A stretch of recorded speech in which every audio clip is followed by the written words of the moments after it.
actu officiel bis ni ki tey daal jàpp leen dootu leen amati benn jaaxle si wàllu info bu gaaw te wóor. waa kër Ousmane Sonko yi sax ñoo leen gën barki Seydina Mohamed waa kër Ousmane Sonko yi barki Serigne Babacar Sy yéen ñoo leen gën xam nga moo tax ñu gën leen ndax ñoom yem nañ seen Ousmane Sonko bëgg nañ Ousmane Sonko buñ gisee nitu Pastef bu defee naka surtout noonu sax dinañ ko maslaa ci suuf waxtaan ak moom ci suuf ba kenn du sib buñ naree am coow seen live sax ñaan fayal live bi ñu fay seen live jàmm na ñooy waaye toog si kaw live bokk benn camp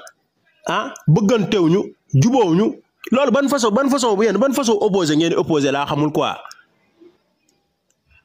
ban façon opposé ngeen di opposition yoo xam ne seen xol yi bon ndayam kenn bëggantewul seen biir buñ jógee ñaan Ousmane dina fi toog 50 ans Ousmane Sonko dina fi toog 50 ans yi may wax dina ko fi toog ndax lan suudewu nañ bëggante nañ seen biir barki Seydina Mohamed waxuma ko ngir ndayam man Ousmane Sonko laa gën a bañ sama àdduna waaye seen politique dafa normal Pastef buñ nee weex na ñu ne tàll buñ nee ñuul la ñu ne kukk waaye bokk benn langue bañante naan non waa boor bee opposition amul boor bee opposition dañuy bokk ndey boo ko bàyyi man de barki Seydina bis ni ki tey live man pare naa ndey si live yi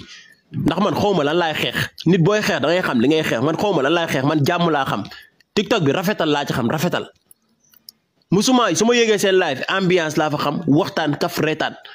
waaye nit ëpp ma ful la ci kaw suuf man amul doomu aadama bu ma ëpp suuf barki Seydina Mohamed seen live bi bis ni ki tey barki Serigne Babacar Sy bi ma yaakaar billahi lazi la ilaha illa huwa su ma nareteel taal nday live yàlla na li sama nday jur yàlla naa ci gën a yées su ma naretee yéegate benn live li sama yaay jur yàlla naa ci gën a da ngeen yaakaar li ngeen ma def dem méttiwu ma li ngeen ma def dem ako maan na xari ma ñëw si live ñu may wàccee te yéen da ngeen ñëw sama live ma leen yaatal def leen